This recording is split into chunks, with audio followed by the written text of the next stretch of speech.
Más de 17.000 empleos son impulsados por el puerto de Valparaíso y su cadena logística, transformándolo en un pilar fundamental del desarrollo de la comuna, la región y el país. Con la futura ampliación portuaria, se generarán como base 2.500 empleos adicionales, fortaleciendo aún más la economía regional y consolidando a Valparaíso como un puerto de clase mundial. Puerto Valparaíso, creciendo juntos.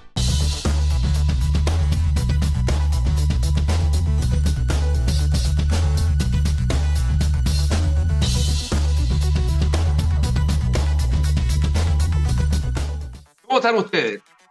Hoy, fin de semana de verano, nuevamente tenemos cita regional.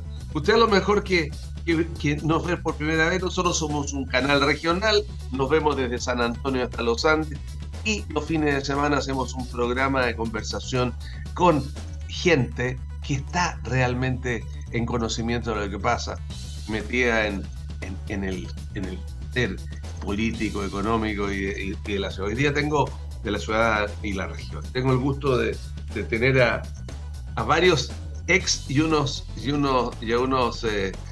uno que puede ser y a una que puede ser. Para mí es un gusto saludarlo en primer lugar al hijo del ex alcalde de Valparaíso, y ya no es comunista, el hijo es socialista, pues tiene el apellido del padre, muy conocido, don Iván Mujoy. ¿Cómo está usted? Bien, gracias. Mi papá también murió socialista. Ah, de veras, igual como está ahí, tienes toda la Como razón. Guastavino, cuando los echaron. Y cuando los echaron, sí. Muchas que harían falta en este momento para pegar un raspacacho. Saludamos a doña Paz Anastasiadi. Ella fue demócrata cristiano, ahora pertenece a otro partido y ella es abogado y ha trabajado, no sé si todavía sigue trabajando en el Congreso chileno. ¿Cómo está, Paz? Bien, Rodrigo, muchas gracias por la invitación. Saludos a todos. Sí, trabajo en el Congreso, en el Comité Demócratas. Ahí estoy Es trabajando. además la nieta de un diputado demócrata cristiana, abogado famoso en Valparaíso en los años 50, don Raúl Leroy. Saludamos a don Rodrigo Uribe, también ex seremi de la vivienda, ex amigo de Montes, que es uno de los que ha dicho las verdades de todas las tomas, digamos, aunque le han cargado todo encima, yo lo defiendo. Ex brazo derecho de Juan Busto. ¿Cómo está, don Rodrigo? ¿Qué tal? Muy bien, buenas tardes y saludar a los panelistas también, a Iván, a Rafael y a Paz. Y es amigo nuestro, no es ex amigo nuestro. Saludamos a don Rafael González, ex presidente del Wander, pero abogado y ex candidato a diputado. Y aquí está. ¿Cómo está, don Rafael? ¿Qué tal? Muy buenas tardes. Saludarte a ti, Rodrigo, a todas las personas que nos están viendo en sus casas y a los contertulios, a Paz, a Iván y a Rodrigo, y ojalá tengamos un excelente programa. A mí me encanta a veces cuando salgo en el día, voy a nombrarlo, voy a veces fui temprano a una notaría y después pasé a tomar un desayuno al Irwana y lo que era los hermanos de la Nayaca ahí en 5 Norte. Y una señora que atiende ahí me ve siempre y volvió a acercarme y a felicitarme por el canal. La saludo a ella, una de tanta gente que nos ve. Bueno, quiero que conversemos sobre esta cuestión de Julia Chuñil. Quiero también que conversemos sobre Claudio Crespo. Quiero que también que conversemos de el desalojo de la toma de San Antonio y también quiero que conversemos de lo que significa para esta conglomerado de gobierno que el Partido Socialista, el PPD y no sé si el PR también desea. Hartos temas por conversar. Quiero partir por usted, don Rodrigo Uribe. ¿Está o no está en alguna parte, don Acá Rodrigo? estamos, escuchándolo. ¿Por qué partimos, Partamos Rodrigo? por el Partido Socialista primero. El Partido Socialista, digamos, tiene al hombre fuerte del gobierno y se aparta de la coalición de gobierno. Mira, pero es que esto tiene que ver con una relación, yo diría particularmente con el Frente Amplio, que ha sido permanente con roces en distintas materias, desde algunos nombramientos, algunas posturas. A mí no me extraña, digamos, yo incluso podría haber esperado que esta situación se hubiera dado antes. De hecho, en el tema de Isabel Allende, en la casa de la Isabel Allende, estuvo una situación bien complicada porque la verdad es que eh, fueron muy pocos los que asumieron las responsabilidades en esa situación. Entonces, cuando tú me dices es raro, no, esto tiene una lógica. La competencia con el Frente Amplio ha sido una competencia bien dura en las regiones, en el territorio y en las comunas, y la verdad es, yo siento que además ha habido poca lealtad con el gobierno en algunas cosas, por el mismo Frente Amplio, pese que el presidente es de su militancia, y hay una serie de situaciones. Entonces, esto ya es una situación donde además la moneda les pide tramitar este proyecto y se termina enredando como se termina, pero aprobando, y donde nadie quiere asumir responsabilidad. Y la verdad es que la política también se hace asumiendo los costos que ello implican, y se tiene que hacer así. Entonces, la verdad que la relación no ha sido buena, y además terminando un gobierno se desnudan este tipo de situaciones. Entonces no es raro. La situación en el comité político de la moneda ha sido siempre bien franca por parte del PS. Paulina Bodanich ha planteado los resquemores que tiene la militancia y los ministros también que están en el gabinete frente a algunas situaciones. Yo creo que el partido más leal y que ha sostenido este gobierno ha sido el Partido Socialista, que le ha dado conducción, que le ha dado contención en algunos procesos de crisis. Ahora, sin embargo, yo creo que también eso tiene ciertos límites que fueron los que ya colmaron, digamos, a la militancia y a la directiva ciertas situaciones que ya no da para más. Entonces, frente a eso se congela la participación, por supuesto, pero ya, claro, el efecto tiene poco sentido o poco efecto en la práctica porque está terminando el gobierno. Entonces, eh, pero yo creo una señal importante, y hay que repensar también, yo diría, los bloques, cómo se van a reordenar de aquí para adelante, desde marzo en adelante. Y ahí también nos libera ver y repensar algunos como Rementería ha planteado la fusión de los partidos del PPD, el PR y en fin, y ver algunas situaciones de ese tipo. Yo creo que no es una mala alternativa. Entonces el cuadro político, yo diría, en marzo o antes va a cambiar radicalmente en esta fecha. Así que no creo que hay que dramatizar, pero creo que es bueno que el PS haya planteado, y el PPD también, las cosas claras. Lo dijo la misma exministra del Interior, es decir, parece que algunos no han aprendido Ok, nada. Rafael, pero hagámosle la derivada y aterricemos. Porque por mucho que haga todo este análisis, Rodrigo Uribe, el quiebre tiene que ver, y el vaso, digamos lo que rompe el vaso, con la sentencia del carabinero Crespo y la aplicación de la ley Naín Ratamal, en que de las palabras del propio presidente de la República y de muchos dirigentes, digamos, del Partido Comunista, del Frente Amplio, como que le echan la culpa a esta ley, la sentencia en que, lamentable lo que le pasó al futuro parlamentario, pero estaba en el lugar equivocado y haciendo maldades, estaba tirando piedras, indudablemente que, que, que tirando piedra uno se imagina que va a perder la vista. Eh, pero quizás lo mejor no está pidiendo bien. Bueno, pero a cuál hace lo que hace. Vamos al tema de la sentencia. Aquí el tema es Crespo. Yo creo que la derivada es del Crespo, una de las tantas el partido. ¿Qué opina usted, Rafael Sosa? Sí, mira, al final, primero, lamentar que a 2 meses del término del gobierno exista esta fractura que es prácticamente irreconciliable de la coalición de gobierno, pero efectivamente tú dices que es cierto que la gota que rebasó el vaso es la sentencia del comandante Crespo, que al final del día está generando todo un debate muy político, muy ideológico, que ha llevado a una postura bastante extrema de un sector de la izquierda radical a mirar esto como una situación bien quizás que se pueda objetar. Pero en estricto rigor, cuando uno escuchó y cuando pueda leer el contenido de la sentencia, se puede apreciar de que se ha habido un análisis muy minucioso de cada uno de los argumentos para decir por qué el comandante Crespo no es sujeto de un reproche penal. Y eso es un análisis muy jurídico. Lo que viene a hacer ahora el Partido Socialista es a defender lo que hizo en su minuto de poder aplicar, o más bien, de poder generar la existencia de esta ley. Y que recordemos que esta ley se provoca o se genera o se produce para proteger la labor de carabineros y tiene el nombre de dos mártires de carabineros precisamente porque dieron su vida dando cumplimiento a su deber, a sus obligaciones como carabinero. Y era necesario proteger a esas carabineros ante los delincuentes que siempre trataron de menospreciarlo y que en este caso les costó la vida a esos carabineros. Venir ahora a quitarle el piso al hecho de que se haya creado esta ley precisamente con este propósito es algo que solamente está viendo la izquierda radical con un hecho muy puntual. Y eso es un análisis quizás, y desde mi punto de vista, extremadamente mezquino, porque una cosa es lo que ha acontecido con la situación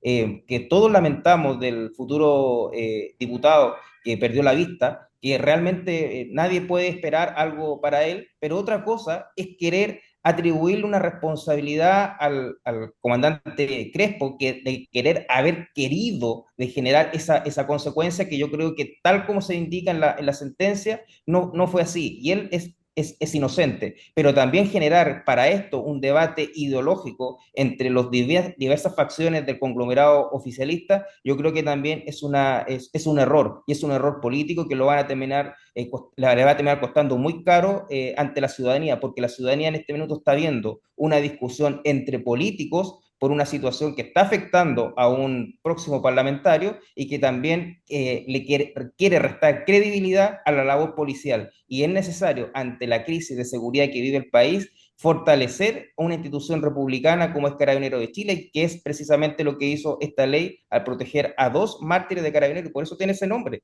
Ley Naín Retamar, precisamente por dos carabineros que sucumbieron o murieron por el hecho del ataque de delincuentes. Iván Boscovich. Mire, yo respecto de la fractura del Partido Socialista con el resto de la izquierda, no creo que sea una cosa que vaya a mermar la unidad en el largo plazo y para las elecciones que vienen. Les recuerdo que las próximas elecciones recién son en el 28. De manera que yo entiendo que se está haciendo, tal como dice Rodrigo Uribe, una demostración clara en desacuerdo por lo que han dicho y han expresado de tanto gente del Frente Amplio como del Partido Comunista. Pero un hecho real, objetivo, es que efectivamente Gatica estaba tirando piedra, se sabe quién disparó el arma y lo dejó ciego. Lo que no puede pasar es que no pase nada. Que digamos, no, eso está bien porque había una situación tan compleja que él tuvo que disparar. Están los videos, está todo el material.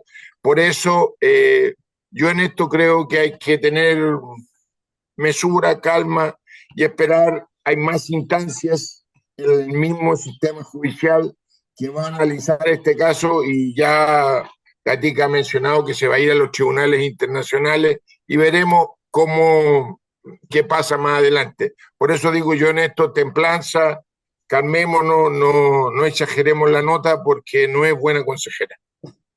Ok, para Anastasia.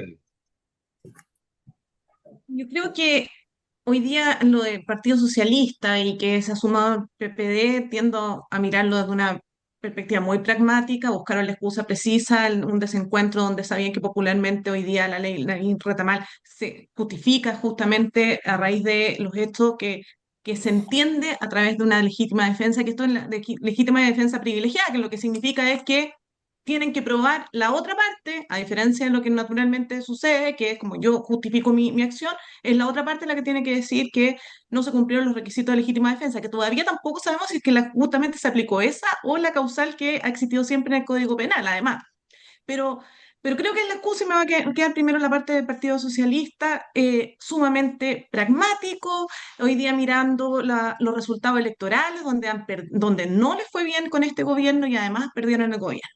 Creo que me encantaría que realmente las fuerzas de izquierda, no naturalmente izquierda, que componían la concertación, se logren analizar finalmente y creo que todavía falta mucha profundidad en eso, en qué momento perdieron el rumbo y con ello hicieron perder el rumbo al país. Pensemos que el mismo Partido Demócrata, los mismos amarillos han surgido justamente cuando existió esta prueba de rechazo, cuando perdieron finalmente el norte los naturales aliados y se reestructuraron fuerzas políticas. Pero yo creo que esto todavía tiene un componente sumamente, a ver cómo nos fue la elección y vamos viendo con quién nos unimos, pero creo que todavía falta muchísima profundidad de por qué salieron finalmente y agarraron la fuerza que tuvieron con Frente Amplio y el Partido Comunista, la forma que llevaron finalmente a Chile a llevar a una candidatura comunista a las últimas elecciones. Creo que todavía acusan golpe.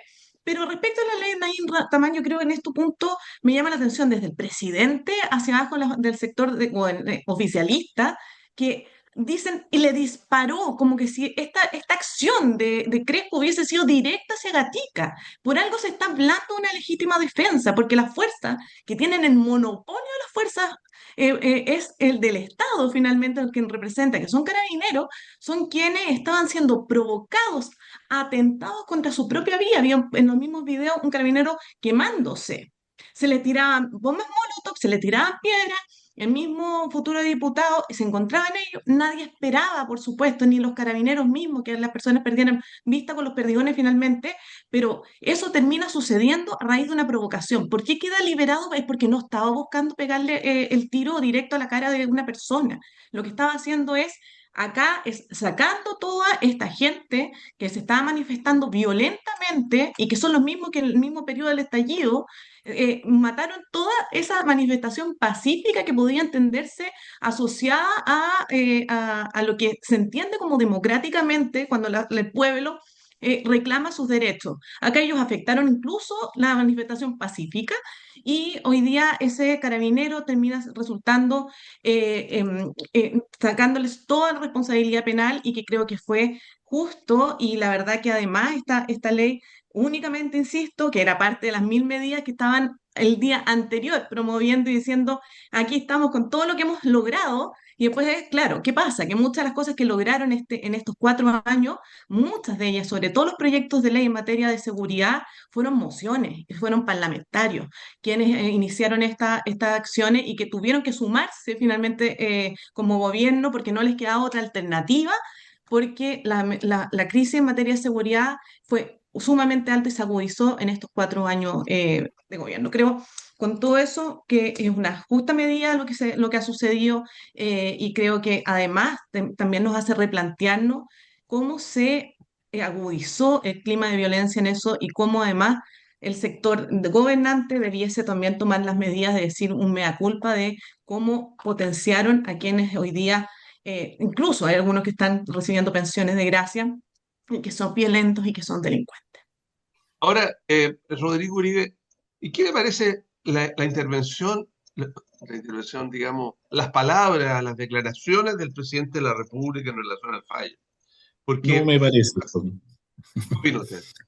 No me parece, porque yo creo que yo creo que también hay un cierto carácter republicano que de repente se pierde, que era la actitud de no comentar fallos, y eso viene de hace rato. Entonces, lo mejor es no comentar fallos, no involucrarse, y eso era una doctrina prácticamente que tenían varios presidentes y presidentas, pese a tener una postura sobre la situación puntual, no fijar porque es jefe de Estado, el presidente de la República es no tan solo presidente, sino también jefe de Estado. Entonces, yo creo que no le hace bien a la investidura, no le hace bien al país andar comentando fallos. Lagos lo dijo en una frase, dejemos que las instituciones funcionen. Entonces, creo que es importante que ese carácter republicano de las instituciones no se pierda. Y es fundamental. Yo creo que cada uno tiene que respetar el funcionamiento de cada una de las instituciones y poderes del Estado. Eso es fundamental. Y solo comentar en relación a lo mismo, yo creo que el Partido Socialista, solo para recordar, se sumaron originalmente algunas figuras, que eran la Maya Fernández, Monte, entre otros, Monsalve, pero el partido entra como coalición a este proceso más tardíamente. No, originalmente no, con Boric no fue una situación original de inicio, sino que en la segunda vuelta nosotros teníamos otra candidata y nos sumamos a esta... y fue además en ese minuto estaba Álvaro Elizalde de presidente y el Partido Socialista se suma sin condiciones. Y ahí, claro, hay un matiz cómo se sumaron ellos cuando pasó lo de la segunda vuelta con Guillé, que fue bien matizada, no fue clara, y nosotros tuvimos una postura clara desde el inicio, los distintos partidos que apoyaron la primera vuelta, tanto el PPD, el PS, en fin. Entonces creo que hay posturas que uno va mirando en el tiempo y que van generando ciertas conductas, y eso, la verdad que es importante que en estos procesos las coaliciones también se van a reconformar seguramente en marzo. Ya lo vemos también en la derecha, como el partido de Kaiser no se suma al gobierno, y eso va a hacer que sea una... tengan que tomar una postura si van a estar en el gobierno, con el gobierno, o van a estar en la oposición. Entonces, yo creo que hay harto por escribir todavía. Ok, ¿y qué opina usted? En cortito terminemos esto rápido, Rafael. ¿Qué opina usted de la intervención del presidente? ¿Comparte las palabras de que en realidad era mejor no pronunciarse sobre esto? No, comparto plenamente lo que dice Rodrigo a propósito de la cita, incluso el presidente Lagos, hay que dejar que las instituciones funcionen y los fallos judiciales se cumplen, no se comentan, y esa frase también la usó muchas veces la presidenta Bachelet.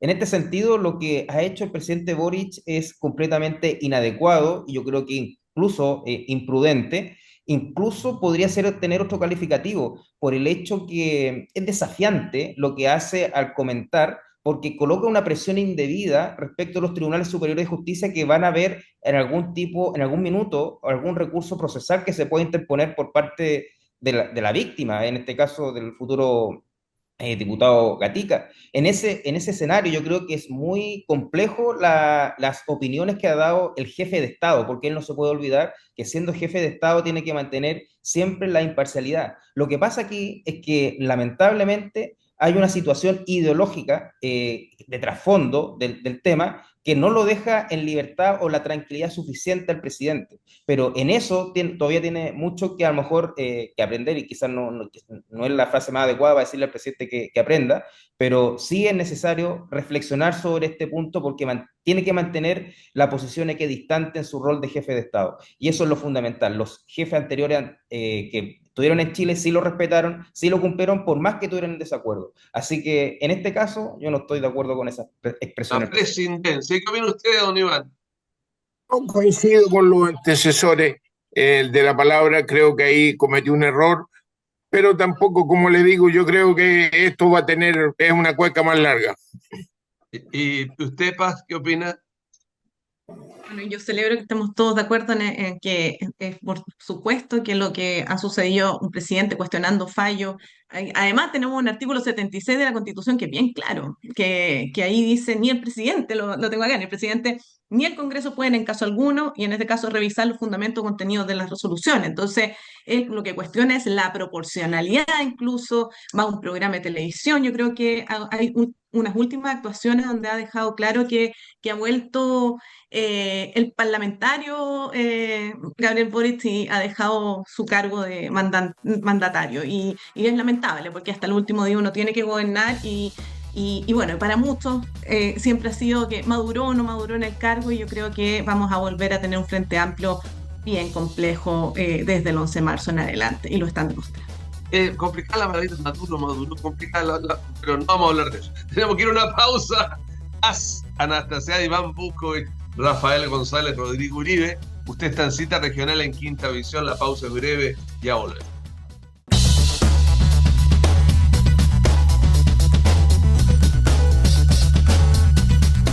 Continuamos en la segunda parte de este Cita Regional. Hoy estamos con Rodrigo Uribe, Rafael González, Iván Bujovic y Paz Anastasiadi.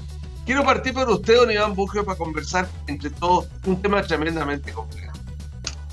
La Contraloría ha detectado y ha dado a conocer una serie de incongruencias que derivarían en mal uso de los recursos durante la gestión del alcalde Char. La alcaldesa Nieto ha dicho de que en realidad, en sus declaraciones salieron al Mercurio del Paraíso, de que aquí hubo dinero forma de intervenir en las elecciones, que se dejaron los puestos abandonados, que se firmaba sin estar durante 3 días y se destinaban recursos. Entonces, quiero que conversemos sobre eso, porque es un tema tremendamente delicado. Bueno, y Char es el ciudadano Char, porque no alcanzó ni siquiera a ser elegido, digamos, parlamentario. Quiero partir con usted, Iván. Cómo no, mire, yo lo primero que quiero decir, en la época del segundo mandato que yo estuve en el Consejo, de los 10 concejales, 9 acusamos a Char por notable abandono, y lamentablemente la resolución de eso salió 4 años después. ¿Usted fue el único o la única que no estuvo? La Zuliana. Julián Araya, ya. Todos los demás firmamos, porque efectivamente veíamos el desorden, la poca importancia que se le asignaba a la cuestión administrativa y que eso derivaba en todo lo demás, ¿no? Entonces, se consideraba que toda la parte administrativa era como un tema que no era relevante, que se podían hacer las cosas a la pinta. ¿La alcaldesa actual era concejal en esa época o no? No, ella fue en el siguiente periodo. De hecho, yo era antes presidente de la Comisión de Finanzas y después ella asumió y fue la presidenta de la Comisión de Finanzas. Continúa. Y yo quiero decirle que el presidente, ella ha respondido relativamente bien a mi gusto, porque salió a decir lo que pueden, o sea, lo que los presidentes de la Comisión de Finanzas pueden hacer es revisar los datos que te dan, porque no tenía acceso a toda la información, ni siquiera tenía acceso a la información interna de la municipalidad sobre los temas de finanzas. Uno solamente recibe unos informes escritos y con eso tiene que barajarse. Yo, por la formación profesional, podía darme cuenta de muchas cosas, y de hecho, si alguien revisa las actas, verán que todas las veces teníamos problemas, diferencias, etcétera. Pero ella dijo, yo revisaba y hacía lo que podía y pedíamos las cosas. Pero lo que es impresentable, esto último que la Contraloría marca muy...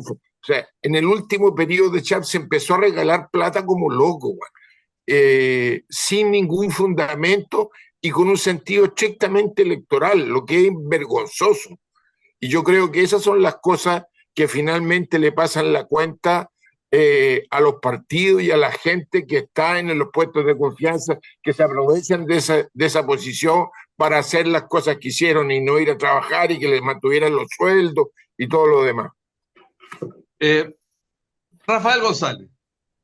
Bueno, la situación que está padeciendo Valparaíso, yo sinceramente no sé si da para llorar, para lamentarse, simplemente porque es realmente grotesco que al final Valparaíso dé noticias por desorden financiero, porque es una ciudad que está arruinada. Si uno camina por el centro de Valparaíso, no hay nada positivo, está completamente vandalizado. El diario El Mercurio sigue ahí prácticamente siniestrado, nadie hace nada, hay cuántos edificios, y observamos ahora, y lamentablemente lo digo así, una pelea entre políticos que no son de mi conglomerado ni de mi sector político, pero que lamentablemente se ha personalizado entre la alcaldesa actual y el exalcalde, y al final nadie sabe o nadie dice cómo se tiene que solucionar esto. Si al final hay una responsabilidad política del exalcalde, si la hay, y lamentablemente fue sancionado, es el único alcalde que recuerdo que haya sido sancionado por los hechos que se le atribuyen, y tuvo un mes suspendido de sus funciones precisamente por el desorden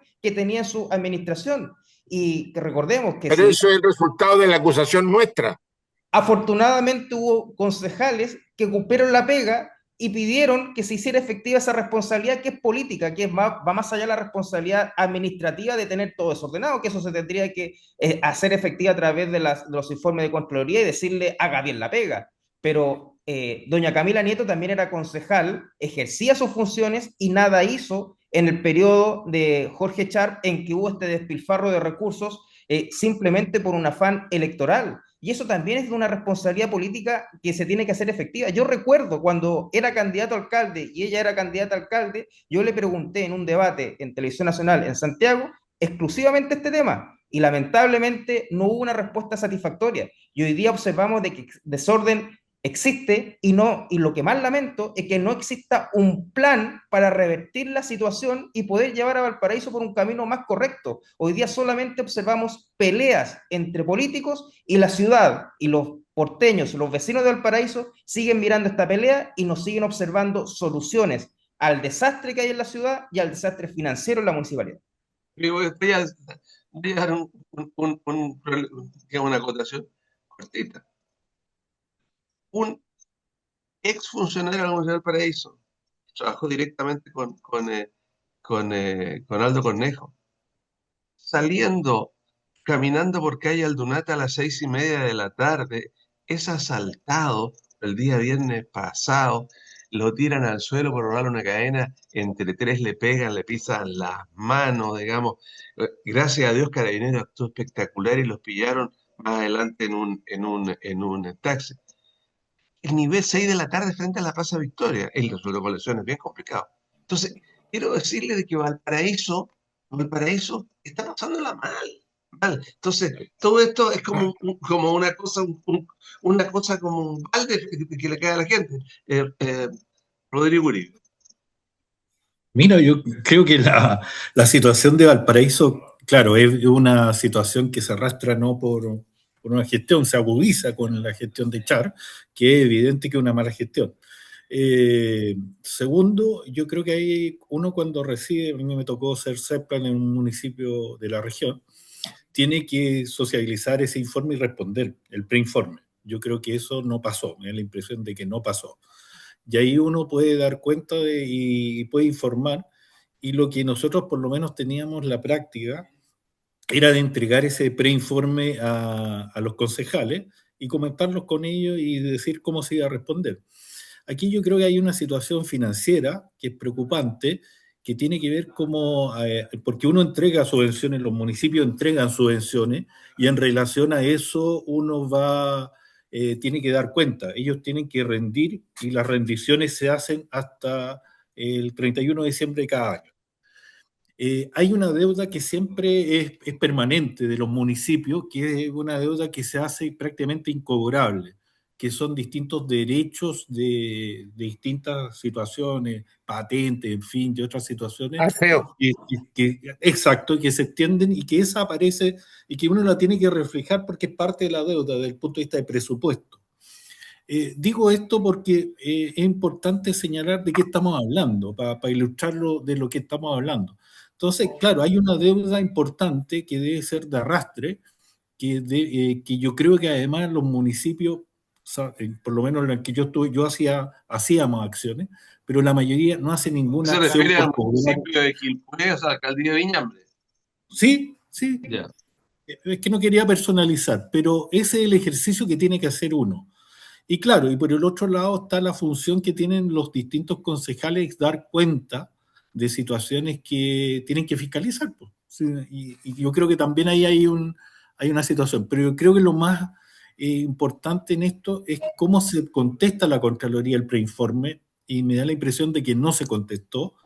Y claro, uno, como creo que leí a Aldo en estos días, Aldo Cornejo, que decía, claro, la Contraloría establece fiscalizaciones y esas tienen que dar cuenta a quien le toca. Y por lo tanto debieran haber respondido de buena forma la gestión actual sobre las situaciones que no necesariamente son de ella, pero que tienen que uno responder. Y hay distintas situaciones, y cuando la Contraloría emita el informe final, yo creo que va a ser duro con el municipio, en términos de que probablemente más de alguna situación termine en la fiscalía como se ha anunciado. Pero es importante que el Informe municipio final. dé cuenta de ello, que me da la impresión que no lo ha hecho. Ok. Paz, Anastasia. Sí, yo me acuerdo perfecto el periodo que tuvo Iván Buskovich de concejal y que fue tan duro. Nosotros tenemos un demócrata y Marcelo Barraza que justamente es parte de los que lideraba todas las acusaciones en contra del alcalde y lo difícil que era hacerlo. El nivel de ese tiempo ya de funa que se recibían todos aquellos que eran opositores finalmente a la gestión de Star era gravísimo y por otra parte también les costó mucho llegar a puerto, demoraban los informes en la misma Contraloría y yo creo que hoy día es destacable que esta Contraloría hoy día esté generando justamente informes que van asociados acá a la denuncia, venía precisamente por todas las partes administrativas y también con una alta sospecha de que habían recursos públicos que se estaban utilizando en campañas electorales y viene esta pérdida de que hay que ver dónde están los 18.000 millones de pesos de la gestión de Jorge Stark, que además que, claro, ahí Rodrigo decía, se agudizó. Yo creo que Stark derechamente derrumbó Valparaíso, no creo que haya agudizado una crisis. Aquí realmente quedamos sin ciudad. Como decía Rodrigo Oliver, es lamentable ir a Valparaíso hoy día y mirarlo además con ese patrimonio histórico, cultural que tiene y haberlo destrozado en su gestión y que ha costado tanto llevar hacia arriba a todas las personas, los locatarios que estaban buscando aunarse, buscando resucitar todo lo que se ha perdido en Valparaíso. Es una gestión que va a ser de años. Yo creo un desafío tremendo a quien tenga siempre el cargo de alcalde desde esa gestión macabra que fue lo de estar y me alegro, y yo me acordaba también que estuvo a raíz de esa primera denuncia que se hizo contra él de notable abandono, lo que se logró en los tiempos de Buscovich, de Barraza, lo que se logró fue en estos 30 días de suspensión, un mes suspendido, y que él tampoco encontraba que esto era casi en contra, en una persecución política, siempre con su excusa, y que finalmente aquí lo que tenemos directamente es pérdida y tras pérdida, finalmente sanciones respecto de esta gestión, y que ojalá se haga justicia, que se busque todos los antecedentes, si él tendrá que cómo defenderse, perfecto, pero aquí yo creo que sobre todo esperamos que los tribunales a futuro tengan una decisión respecto de qué pasó en Valparaíso durante la gestión de Jorge Stark. Ok, en esta última parte quiero tocar un tema que es increíble, pero durante 2 años, veintitantos meses, los activistas de medio ambiente y de las causas indígenas, mucha de la gente que está en el gobierno, atacaron a un grupo o a un par de personas, empresarios del sur, y se hizo toda una parafernalia de lo que había pasado con la dirigente mapuche Julia Chonil, y se hizo un movimiento, etc. Y hoy día se acaba de descubrir, están los 3 hijos en prisión preventiva, en la cárcel, en un sistema de detención, por estar acusados de haber participado o dejado que se hiciera el asesinato de Julia Chon. Quiero escuchar la opinión de usted, Iván Busco.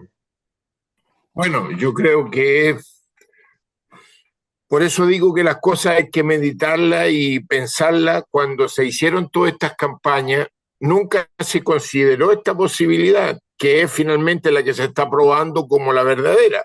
Por tanto, hoy por hoy esas organizaciones tendrían que salir a pedirle disculpas a este caballero que estaba como acusado, que él era el responsable de la desaparición y todo lo demás, porque justamente es un cargo que se le hizo falsamente. Hoy día efectivamente se está comprobando que un hijo la ahorcó y los otros estaban presentes cuando aquello sucedió. Entonces, es una cosa, o sea, de una barbarie, de una cosa, no sé, que fuera de todo parangón, creo yo.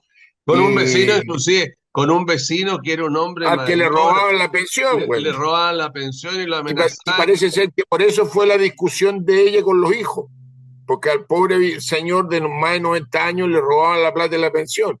Entonces, yo de verdad encuentro que lamentable completamente, y efectivamente lo mínimo que queda es que pidan disculpas por lo que hicieron o que dejaron de hacer a propósito de este caso, que es muy lamentable.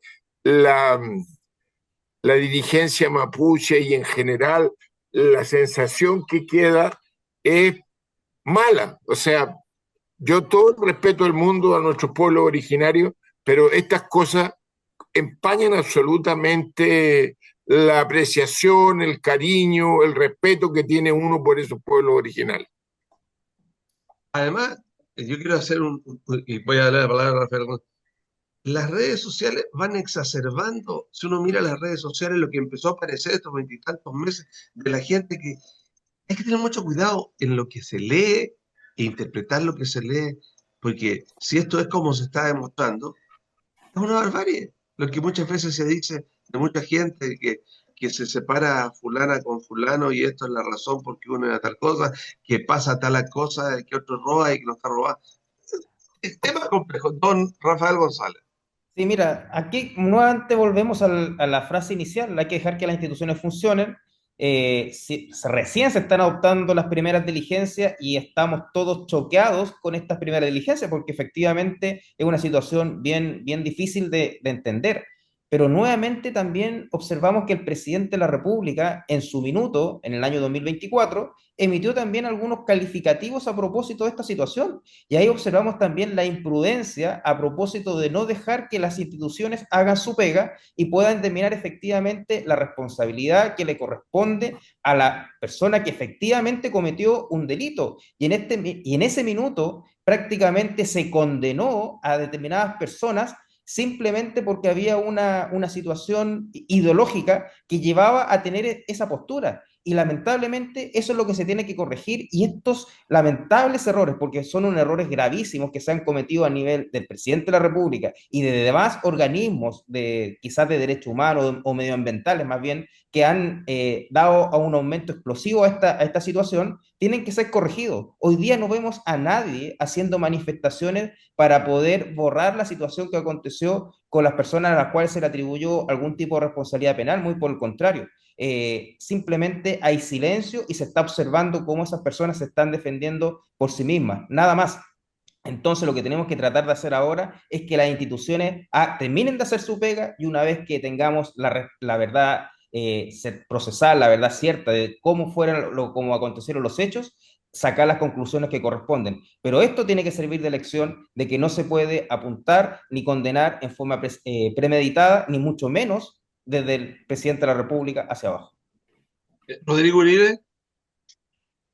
Sí, mira, yo comparto lo que han dicho los otros panelistas también. Creo que hay una situación que fue un abuso por parte de algunas personas, instituciones, incluso de tratar de generar una opinión donde no había ningún elemento de prueba para decir que había sido esta persona, donde además, al contrario, existían elementos donde este mismo empresario, esta misma familia le facilitaba un espacio a la persona fallecida para poder ejercer su actividad económica.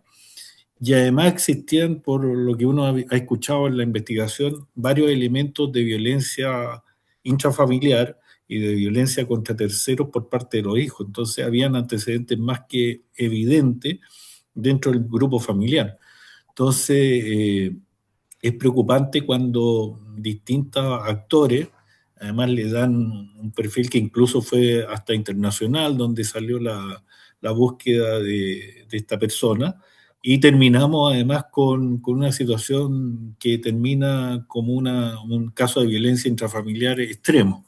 Entonces, claro, esto nos debiera llamar a reflexionar a estas instituciones, a no adelantar juicios, y además juicios que no tenían ningún elemento real, no tenían ningún elemento probatorio, y que terminamos en el peor de los escenarios culpando a los hijos directos de la situación de de maltrato, por un lado, hacia su madre y finalmente dándole muerte.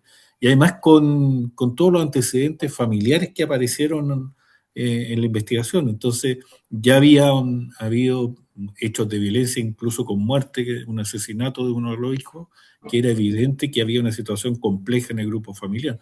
Entonces, lamentable, porque además yo creo que genera la lucha del pueblo mapuche, todas sus reivindicaciones, también del punto de vista de cómo se han planteado, terminan también disminuidas. Y además se quiso hacer pasar, yo diría, a la persona que estamos hablando como una gran dirigente, cuando en la realidad era una persona normal que no ejercía mayor liderazgo que en una comunidad muy pequeña y que era muy acotado. Entonces, también hay una creación que, que uno lamenta que terminemos en este tipo de escenario, y jugando además con la situación de las luchas y reivindicaciones que legítimamente pueden tener los pueblos originarios. Anastasia. Sí, yo coincido mucho con lo que, bueno, que se ha hablado, pero lo último de Rodrigo es bien relevante porque son los puntos que justamente es la narrativa discursiva del Frente Amplio. Adelantar el juicio, que es como si no despliego las teorías de conspiración que han generado durante su creación hasta la fecha, cómo genero mi discurso, si no es pensando en contra del empresariado, el empresariado que mató a Julia Chunin, utilizaron su nombre finalmente, de una persona que murió para hacer su causa por las víctimas, por los pueblos originarios. Entonces, finalmente, eso es la trama que envuelven estos grupos políticos de populismo importante, ideológico, que terminan generando estos cambios, finalmente encontrándose, pegándose contra la pared, pero durante años, llevamos desde el 2023 más o menos, entonces 2 años con un discurso, pasamos al 2026, entonces repito la historia, repito el discurso y por eso mientras tanto voy generando ciertas adhesiones y lo que termina sucediendo es un presidente, la ministra Vallejo, hay unos videos que muestran todo el Frente Amplio, donde está Julia Tunín, el empresariado, el grupo ambientalista, entonces están siendo perseguidos. Entonces, es muy complejo. Yo creo que esto mismo, cuando decía que el PS y PPD, ojalá tuvieran una reflexión profunda, lo digo sinceramente porque no podemos continuar con una política con este nivel de vacío intelectual, de profundidad, que finalmente nos lleva a agarrar cualquier lucha sin cuestionarnos siquiera si es que esto es justo o no es justo. Veía un tuit de la Jimmy Rincón que le hice retweet hace un rato porque es un de Estado de Derecho a la carta, finalmente. Aquí no importa si hay o no justicia, es que si mientras yo defiendo una lucha, esa es la que todos debiesen, esa es la justicia final, en el fondo ese es el pensamiento, da lo mismo si hay Estado de Derecho, da lo mismo si división de poderes. Yo lo pienso mucho respecto de la propuesta constitucional que había en ese entonces, defendida por este gobierno, que era esta justicia, distintas justicias. Imagínense, yo miro y digo, en las manos que hubiésemos caído como país, si hubiese sido aprobado este sistema de distintas justicias, en el fondo para cada sector ideológico, potenciando sus teorías conspirativas para poder enfrentar al pueblo chileno, ¿no? Y lo encuentro complejo realmente, lamento que esto esté sucediendo a nivel político y espero que venga este cambio que la ciudadanía ya lo está pidiendo, por supuesto, porque la elección democrática del año pasado fue justamente hasta aquí nomás Aquí llegamos hay, con estos aquí, planteamientos. Anastasia, yo diría un daño importante a lo que son las reivindicaciones de los pueblos en términos reales. Entonces, esto, claro, se presta para todo lo que estábamos diciendo anteriormente, pero además deja en entredicho toda la situación. Entonces, además, con todos los hechos de violencia que tiene la región y toda esta forma de hacer las cosas, es un desastre, yo diría, del punto de vista comunicacional y, por supuesto, un desastre también del punto de vista de cómo se tienen que hacer las cosas. Muchas gracias, el tiempo se nos vino encima. Excúseme, don don Iván, le voy a dar un minutito un poquito más alargado. Me habría gustado haber conversado también con Rodrigo por el tema en lo que Antonio. terminó la toma de San Antonio, ya, con uno de los dirigentes que tenía pensión del estallido, digamos, con carabineros baleados, digamos, y por sobre todo, digamos, que nadie queda claro de que, de acuerdo a las informaciones que usted mismo y otros nos dieron a nosotros, que usted conocía, eh, eh, hay más de 1.000 casas unipersonales. No hay familia ahí, entonces eso. Pero bueno, en su minuto final, don Iván Gusco. Bueno, yo espero que, tal como hablamos en el curso del programa, Valparaíso efectivamente hay ciertas señales positivas. Lo que hizo el señor Eduardo Dip aquí en el Cerro Concepción Sí, abre, pero paralelamente el mismo caballero quiere construir un estacionamiento y tenemos vecinos que se oponen. O sea, uno dice, pero qué cabeza, ¿Qué, alguien que quiere hacer un bien le ponen problemas. O sea, yo de verdad, esas son las cosas que no termino de comprender en este afán de que todo se mantiene. Aquí en el Cerro Nuestro es un problema los estacionamientos. Una persona viene y dice, quiero construir.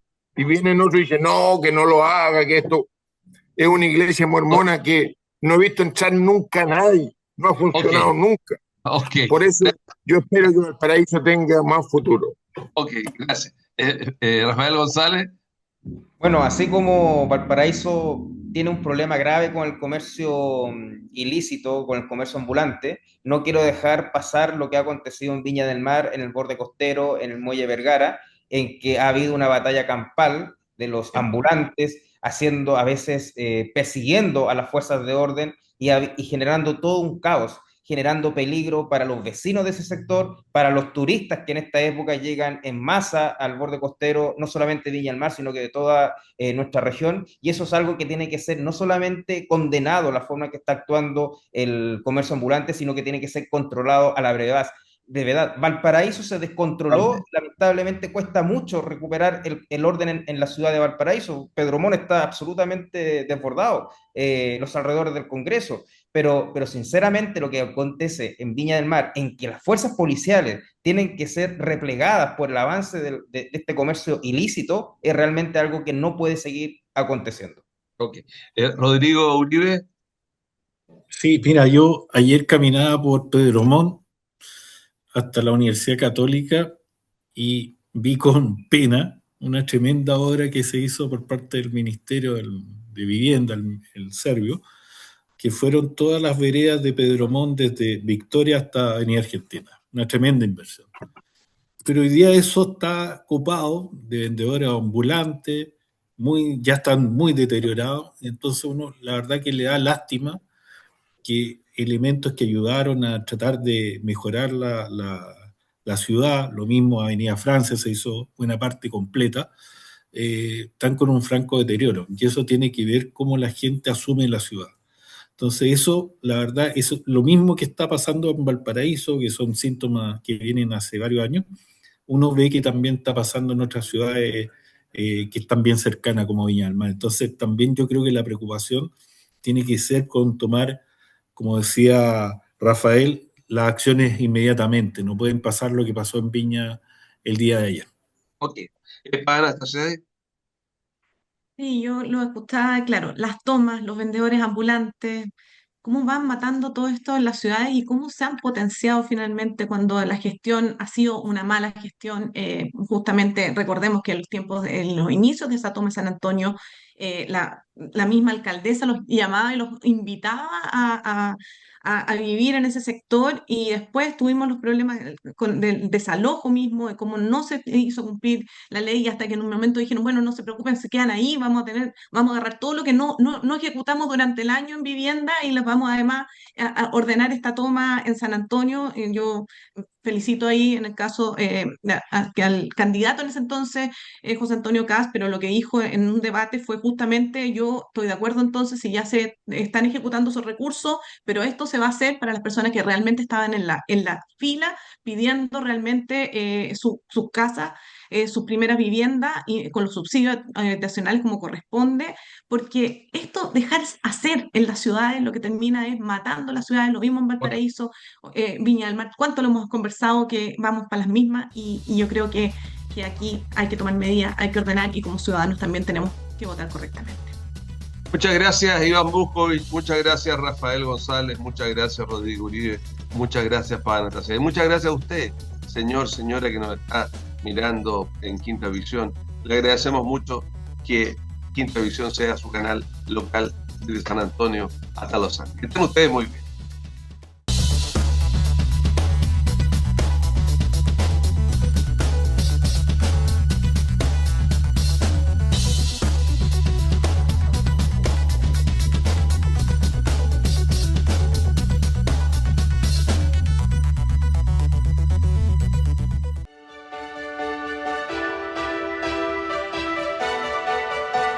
Más de 17.000 empleos son impulsados por el puerto de Valparaíso y su cadena logística, transformándolo en un pilar fundamental del desarrollo de la comuna, la región y el país.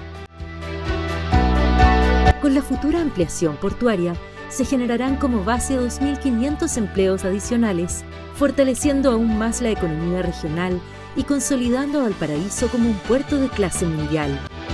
Puerto Valparaíso, creciendo juntos.